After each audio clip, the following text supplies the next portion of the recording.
أسألك إياه وأرجوك أن تجيب ولا تتهرب منه.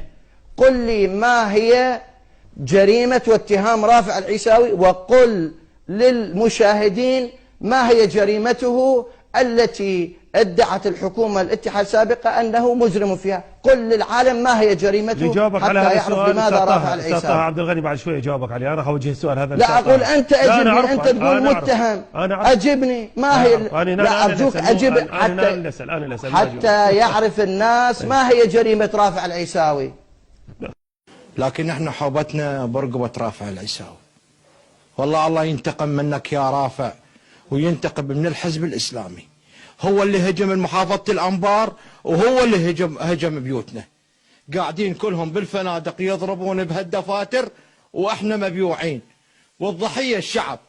وانا اقول للاهليتي الفلوجة المحاصرة، مو اني قاعد هنا انا شكوا علي، لكن الناس اللي هسه كيس الطحين ب70,000 دينار.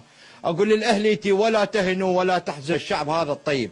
سنة وشيعة هم شعب طيب وشعب. احنا عوائل الفلوجة قاعدين بمناطق شيعية، ضيفونا وقاموا لنا بالواجب، واكو ناس هنا بالاعظمية يتفقدون ويجون يدقون الباب علينا، لكن الحكومة ما هذه شو اسمه. احنا شعب مبيوع عمي ودمنا مهدور، وهاي حوبة ذول الاطفال كلها برقبة رافع والحزب الاسلامي.